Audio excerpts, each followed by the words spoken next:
এর কাছ থেকে আমরা প্রাথমিক তথ্যানুসন্ধানে যেটা জানতে পেরেছি যে আহ, তারা তাদের কাছ থেকে থাকা মোবাইল, টাকা পয়সা, ছিনতাই এই ধরনের একটা প্ল্যান হতে তাদের ছিল।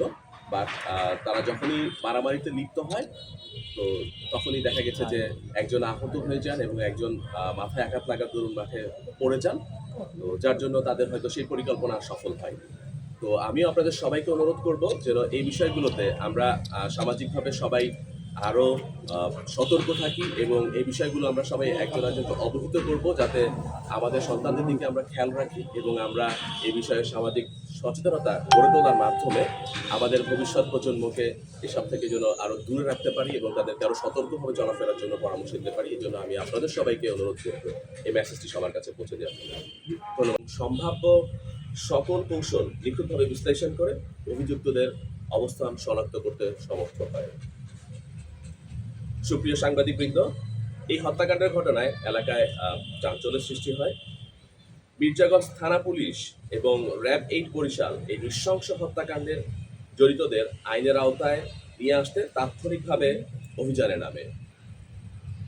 আমরা জানতে পারি অভিযুক্তরা দ্রুত এলাকা ত্যাগ করে ঢাকার দিকে পালিয়ে যাচ্ছে। আমরা দ্রুততম সময়ের মধ্যে তথ্য প্রযুক্তির সহায়তায় আসামিদের অবস্থান শনাক্ত করতে সক্ষম হই। র্যাব 8 বরিশালের গোয়েন্দা তথ্যের ভিত্তিতে র্যাব 10-এর আভিযানিক দলের সাথে সমন্বয় করে নিখুঁত পরিকল্পনা করা হয়। সকলের প্রচেষ্টা এবং সহায়তায় সম্মিলিত অভিযানে ঘটনার মাত্র 12 ঘন্টার মধ্যে ঢাকার যাত্রাবাড়ির ধোলাইপাড়া এলাকায় অভিযান চালিয়ে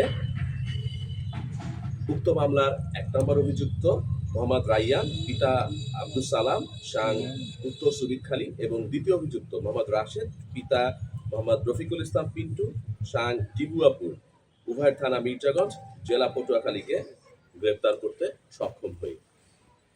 এখানে বিশেষভাবে উল্লেখ্য যে এই সফল অভিযানের পেছনে মির্জাগঞ্জ থানা পুলিশের সময়োপযোগী তথ্য প্রদান এবং র্যাব 10 CPC 1-এর সদস্যদের পেশাদার পদক্ষেপসমূহ অত্যন্ত কার্যকর ভূমিকা পালন করেছে। গ্রেপ্তারকৃত অভিযুক্তদের আইনানুগ প্রক্রিয়া শেষে সংশ্লিষ্ট থানায় হস্তান্তরের কার্যক্রম বর্তমানে প্রক্রিয়াধীন রয়েছে।